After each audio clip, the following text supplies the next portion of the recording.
வணக்கம், நான் சுகந்தி, யோகா ட்ரெய்னர். இன்னைக்கு ரொம்ப முக்கியமான வீடியோ தான் பார்க்க போகிறோம்.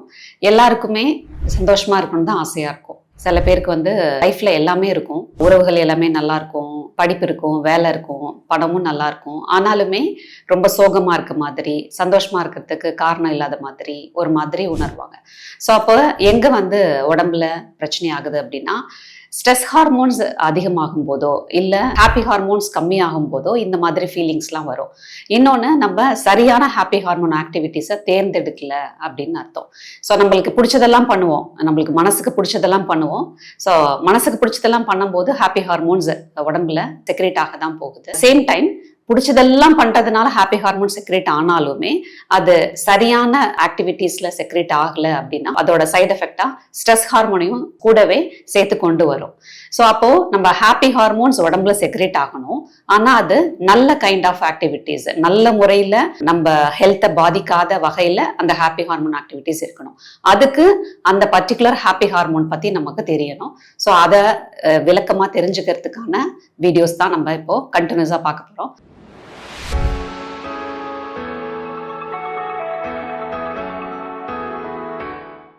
ஸோ ஹாப்பி ஹார்மோன் லிஸ்ட்ல இன்னைக்கு second happy hormone oxytocin. So ஆக்சிடோசினை நம்ம எப்படி புரிஞ்சுக்கலாம் அப்படின்னா, லவ் ஹார்மோன் அப்படின்னு புரிஞ்சுக்கலாம். டொபமைன் பார்த்தப்போ டொபமைனை நம்ம ரிவார்ட் கெமிக்கல்னு புரிஞ்சுக்கிட்டோம். ஸோ அந்த ஹாப்பி ஹார்மோனோட தன்மையை பற்றி, அதோட கேரக்டரை நம்ம ஒத்த வார்த்தையில புரிஞ்சுக்கிட்டோம்னா என்னென்ன ஆக்டிவிட்டியை நம்ம டிபெண்ட் பண்ணலாங்கிறது நம்மளுக்கு கொஞ்சம் புரிதல் வந்துடும். ஸோ டொபமைன் ரிவார்ட் கெமிக்கல், அது மாதிரி ஆக்சிடோசினை நம்ம லவ் ஹார்மோன் அப்படின்னு மென்ஷன் பண்றோம். ஸோ அந்த நீங்க லவ்வை எக்ஸ்பிரஸ் பண்ற மாதிரி, நீங்க அடுத்தவங்களுக்கு லவ் எக்ஸ்பிரஸ் பண்றதா இருக்கலாம், உங்களுக்கு லவ் கிடைக்கிறதா இருக்கலாம், அந்த மாதிரியான ஒரு ஆக்டிவிட்டிஸ் எல்லாத்துலயும் உங்களுக்கு ஆக்சிடோசின் பாடியில செக்ரேட் ஆகும். ஸோ அதுல என்ன வேணா லவ் ஹார்மோன் ஆக்டிவிட்டி பண்ணி ஆக்சிடோசின் செக்ரேட் பண்ணிக்கலாம் அப்படின்னு நினைச்சோம்னா அதுக்கான பின்விளைவுகள் நிறைய நேரம் நம்மளுக்கு மோசமா தான் இருக்கும். அப்போ நம்மள பாதிக்காத, நம்மளை சுத்தி இருக்கவங்கள பாதிக்காத, நம்ம ஹெல்த்தை பாதிக்காத 4 விதமான ஹாப்பி ஹார்மோன் ஆக்டிவிட்டி ஆக்சிடோசினுக்கு என்ன, அதுதான் இன்னைக்கு வீடியோல நம்ம பார்க்க போறோம். First activity socialising. நீங்க உங்க வீட்லயும் எல்லார்கிட்டையும் நல்லா பழகுறீங்க, உங்க நெய்பர்ஸ் கிட்டையும் நல்லா பழகுறீங்க, உங்க சொசைட்டில நல்லா பழகுறீங்க, உங்க ஸ்கூல் காலேஜ் நீங்க வேலை பார்க்குற இடம் எதுவா இருந்தாலும் சரி, அங்க நீங்க எல்லார்கிட்டையும் நல்லா பழகுறீங்க, சோஷியலைஸ் ஆகுறீங்க அப்படின்னா உங்களுக்கு ஹாப்பி ஹார்மோன் ஆக்சிடோசின் கண்டிப்பா செக்ரேட் ஆகும் பாடியில. ஸோ அது ரொம்ப ஃபேக்கா இல்லாம எல்லார் மேலேயும் நீங்க ஒரு அக்கறையோட அன்பா நீங்க சோஷியலைஸ் ஆகுறீங்க அப்படின்னா கண்டிப்பா ஆக்சிடோசின் டெவலப் ஆகுது. ஸோ இதெல்லாம் பண்ணா எனக்கு லவ் ஹார்மோன் பாடியில செக்ரேட் ஆகுங்கிறதுக்காக நம்ம ஃபேக்கா போய் சோஷியலைஸ் ஆக ட்ரை பண்ணோம் அப்படின்னா லவ் ஹார்மோன் செக்ரேட் ஆகாத, பாடி கன்ஃபியூஸ் தான் ஆகும்.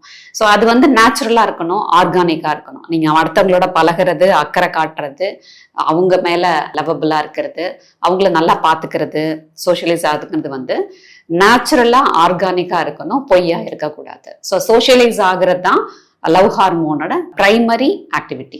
ரெண்டாவது விஷயம் பிசிக்கல் டச்.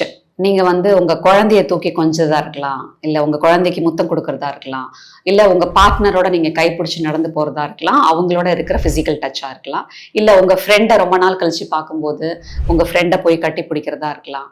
அந்த மாதிரி உங்களுக்கு பிடிச்சவங்களை நீங்க தொட்டு பழகும் போதோ இல்ல அவங்கள ஹக் பண்ணும் போதோ இல்ல அவங்களுக்கு முத்தம் கொடுக்கும் போதோ இந்த ஆக்சிடோசின் லவ் ஹார்மோன் செக்ரேட் ஆகுது. ஸோ இப்ப இதை நீங்க எப்படி புரிஞ்சுக்கலாம்னா, இப்ப ஒருத்தவங்க தனியா இருக்காங்க, அவங்களுக்கு அம்மா அப்பா இல்ல, அவங்களுக்கு கல்யாணமும் ஆகல, அவங்களுக்கு ஃப்ரெண்ட்ஸும் இல்ல. ஸோ அவங்களுக்கு அன்பு செலுத்துறதுக்கு, அவங்கள தொட்டு பேசுறதுக்கு, இல்ல அவங்க முத்தம் கொடுக்கறதுக்கு குடும்ப உறவுகள் யாருமே இல்லை, ஒருத்தங்க தனியா வாழ்றாங்க அப்படின்னா அவங்களுக்கு அந்த பிசிக்கல் டச்சுங்கிறது இருக்காது. அந்த பிசிக்கல் டச்ல இருந்து கிடைக்கிற லவ் ஹார்மோன் ஆக்சிடோசின் கிடைக்காது.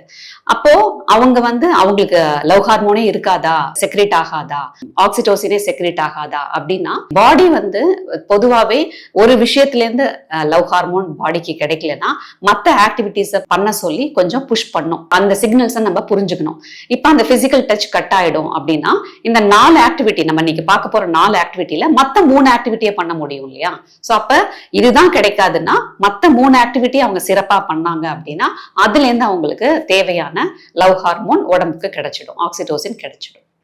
ஸோ ஃபிசிக்கல் டச் ரொம்ப இம்பார்ட்டன்ட். நீங்கள் குடும்பத்தோட இருக்கீங்க, குழந்தைங்களோட இருக்கீங்க, அண்ட் உங்களுக்கு நிறைய ஃப்ரெண்ட்ஸ் இருக்காங்க அப்படின்னா அவங்களோட ஸ்பரிசம், அவங்கள தொட்டு பேசுறது, அவங்க மேல அன்பு செலுத்துறது, அந்த டச் உங்களுக்கு லவ் ஹார்மோனை நல்லாவே பாடியில செக்ரேட் பண்ணும். தேர்ட் வந்து பெட்டிங் அனிமல்ஸ். நீங்க செல்ல பிராணிகள் வளர்க்குறது, அது நாயா இருக்கலாம், பூனையா இருக்கலாம், கிளியா இருக்கலாம். முன்னெல்லாம் வந்து டாகும் கேட்டும் மட்டும்தான் பெட் அனிமல்ஸா இருந்தது. இப்ப நிறைய கைண்ட் ஆஃப் பெட் அனிமல்ஸ் வந்துருச்சு. முக்கியமா டாக். பூனை கூட வந்து பெருசா நம்மள கேர் பண்ணாது. அதை விரும்புறவங்களோட கேட்டகரி டோட்டலா டிஃப்ரெண்ட். பட் டாக் வந்து நம்மளே கண்டுக்கலன்னா கூட நம்மள வந்து லவ் பண்ணிட்டே இருக்கும், நம்மளோட ஐ டு ஐ நம்மள பார்த்துட்டே இருக்கும், நம்மளையும் கொஞ்சம் அதையும் கொஞ்சம் சொல்லி அது புஷ் பண்ணிக்கிட்டே இருக்கும். ஸோ அதுக்கும் லவ் தேவைப்படும், நம்மளையும் அதை லவ் பண்ணும் நிறைய. அதனாலதான் இந்த தனியா வாழ்றவங்க எல்லாம் வந்து பெட் லவர்ஸா மாறுறது. ஸோ அவங்களுக்கு மத்தவங்க கிட்ட இருந்து கிடைக்காத ஒரு அன்பும் இதுவும் வந்து பெட்டு கொடுத்துடும்.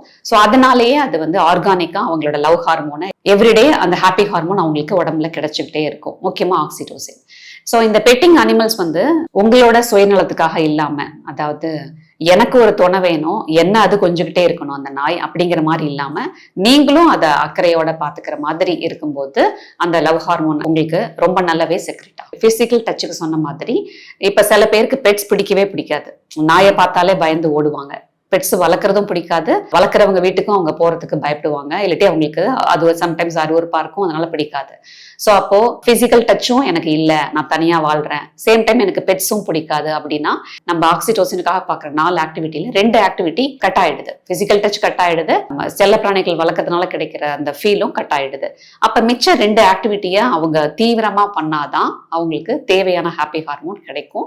ஸோ இது வந்து ரொம்ப இம்பார்ட்டன்டான பாயிண்ட். 4th ஆக்டிவிட்டி வந்து மற்றவங்களுக்கு உதவுறது. மற்றவங்களுக்கு ஹெல்ப் பண்ணும் போது ஒரு திருப்தி கிடைக்குது இல்லையா, அவங்களுக்கு நான் ஹெல்ப் பண்ணிட்டேன், தேவையான நேரத்துல அவங்களுக்கு ஹெல்ப் பண்ணிட்டேன், அதனால அவங்களுக்கு வந்து அந்த பிரச்சனை சரியா போச்சு, இல்லாட்டி அந்த நேரத்துல நான் பண்ண ஹெல்ப் அவங்களுக்கு ரொம்ப உதவியா இருந்தது, நல்ல வேலை ஹெல்ப் பண்ணிட்டோம், அந்த மாதிரி உங்களுக்கு ஒரு திருப்தி கிடைக்கும் இல்லையா.